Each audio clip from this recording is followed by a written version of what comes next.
రాంప్రసాద్ గారు, thank you so much అండి. నమస్కారం. నమస్కారం మేడం. బేసికలీ డబ్బుల్ని హ్యాండిల్ చేయడం ఒక ఆర్ట్, నిజమేనా అది? Yes ma'am. అందరికీ వచ్చే క్వశ్చన్, చిన్నప్పుడు అయితే మా తాతగారి టైంలో అయితే పొదుపు చేయి, దాచుకో ఎక్కువ అని స్ట్రెస్ చేసేవారు. ఇప్పుడు it is a day of spending. So ఈ రెండింటిని అసలు ఎలా బ్యాలెన్స్ చేసుకోవాలి మనీని? మన భవిష్యత్తుని నిర్ణయించేది మనం సంపాదిస్తున్న మనీ కాదు, మనం పెడుతున్న పెట్టుబడులు.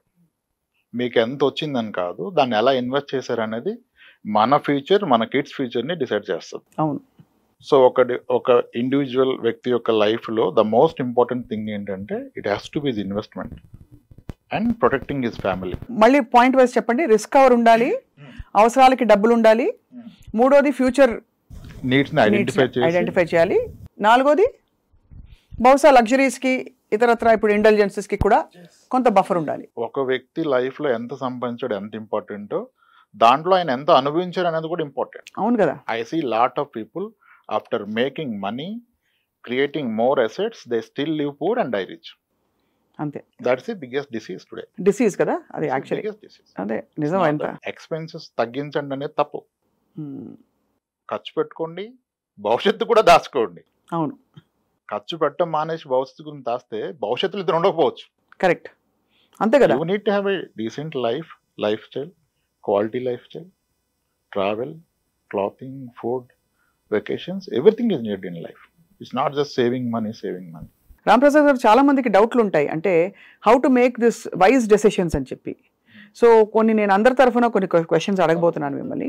ఫస్ట్ ఆఫ్ ఆల్, ఒక వ్యక్తి, ఒక వర్కింగ్ ఎంప్లాయీ ఇంటికి వచ్చే ఇన్కమ్ని ఎలా ప్లాన్ చేసుకోవాలి? ఏ రేషియోలో సేవ్ చేయాలి? ఎంత ఖర్చు పెట్టాలి? There is a private sector employee who is making 80,000 per month. He is just 32 years, having one kid, no dependents. His parents are well off. Both are pensioners. They can't even spend their pension. They are also giving him some money. అవును. ఇంకా అతని story వేరు. If there is a person who has a dependent parents ఆరోగ్యంగా లేరు, siblings లో కూడా కొందరు settle అవ్వలేదు, ఇంకా డిపెండ్ అయి ఉన్నారు, అప్పుడు ఆయన స్టోరీ వేరు. ఇంకా సేవింగ్ ఎక్కడ? ఆ 80,000 బాధ్యతలుగా సరిపో. అవును. అప్పుడు ఆయన ఫోకస్ చేస్తుంది ఇన్కమ్ పెంచుకోవటం మీద, సేవింగ్స్ మీద కాదు. మొదటి వ్యక్తి ఆయన విహారయాత్రలు కూడా ప్లాన్ చేసుకోవచ్చు. కాబట్టి పరిస్థితిని బట్టి స్టాండర్డ్ ఉండదు. నాకు ఎక్కడ నచ్చదంటే, చాలా మంది ఇప్పుడు చాలా స్టాండర్డ్ ఫార్ములా ఏంటంటే, మీ ఏజ్ ఎంత ఉంటే అంత డెట్లో పెట్టండి, 100 minus me age has to be equity. అంటే ఎక్స్ప్లెయిన్ చేయండి ఒకసారి. చాలా చూసే వాళ్ళకి డెట్ ఈక్విటీ అనే టెక్నికల్ పదాలు. రిస్క్ లేకుండా గవర్నమెంట్ బాండ్స్ కానీ, బ్యాంక్ ఫిక్స్డ్ డిపాజిట్స్ కానీ డెట్ కింద కన్సిడర్ చేస్తాము. ఈక్విటీ మార్కెట్స్లో నేనైతే మ్యూచువల్ ఫండ్స్ వరకు ఆగిపోతాను, స్టాక్స్ వరకు వెళ్ళే ధైర్యం చేయను. వాటిలో పెడితే దాన్ని ఈక్విటీ మ్యూచువల్ ఫండ్స్ అంటాం. ఇప్పుడు 30 ఏళ్ళ వయసు ఉంటే మీరు 30% మాత్రం డెట్లో పెట్టుకొని ఫిక్స్డ్ ఇన్కమ్ ప్రొడక్ట్స్లో, మిగిలిన రిస్క్ ఉన్నా సరే డబ్బులు ఎక్కువ వస్తాయనే దాంట్లో పెట్టుకోమని చెప్తారు. నేను అంటాను, మీకు వస్తున్న ఇన్కంలో కాదు ఈ ప్రపోర్షన్, మీ ఓవరాల్ నెట్వర్క్లో ఈ ప్రపోర్షన్ చూసుకోవాలి. మీకున్న నికర ఆస్తిలో ఇది వాడండి. కానీ అది ఎవరు వాడలేరు. ఎందుకంటే ఈ నాలెడ్జ్ వచ్చి 40 ఇయర్స్ 36 ఇయర్స్ వచ్చి, 2 కిడ్స్ వచ్చి, నేను ప్రైవేట్ సెక్టర్ ఎంప్లాయీ, నా జాబ్ ఆగిపోతుంది, తర్వాత కావాలి అని ఇన్వెస్ట్మెంట్ థాట్ వచ్చే టైంకి ఇతను ఆల్రెడీ కొన్ని చేస్తుంటాడు. పేరెంట్స్ నుంచి కొన్ని ఆస్తులు వచ్చి ఉంటాయి. ఇప్పుడు అవన్నీ కలిపి 4 కోట్లు ఉందనుకోండి.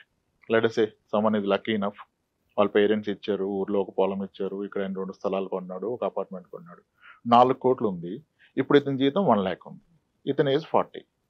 ఇప్పుడు ఇతను ఆ రూల్ ప్రకారం 40% డెట్లో పెట్టి 60% ఈక్విటీలో పెడితే, అతను అసలు పెడుతున్న అమౌంట్లో కదా, మళ్ళీ ఇది అతను మొత్తం జీతంలో కాదు కదా. అవును.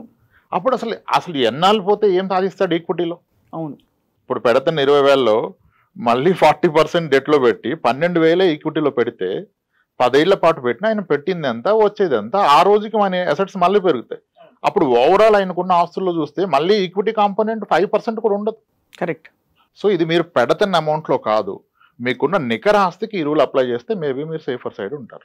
నికర ఆస్తి నెట్వర్త్ని ఒక వ్యక్తికి ఎలా క్యాల్కులేట్ చేయాలి? ఆస్తులు మైనస్ అప్పులు అంతే. కానీ అది చూసుకొని మురిసిపోతారు. దాంట్లో లిక్విడ్ అసెట్ ఎంత చూసుకోవాలి. ఆస్తుల్లో లిక్విడ్ అసెట్ కూడా ఉంటుంది కదా. అంటే అదే ఆస్తి లిక్విడ్ అసెట్ అనుకోవడం తప్పు. అంతే. మీ గోల్డ్ ఈజ్ లిక్విడ్, మీ బ్యాంక్ ఎఫ్డి ఈజ్ లిక్విడ్, మీ మ్యూచువల్ ఫండ్స్ ఆర్ లిక్విడ్, మీ స్టాక్ ఈజ్ లిక్విడ్.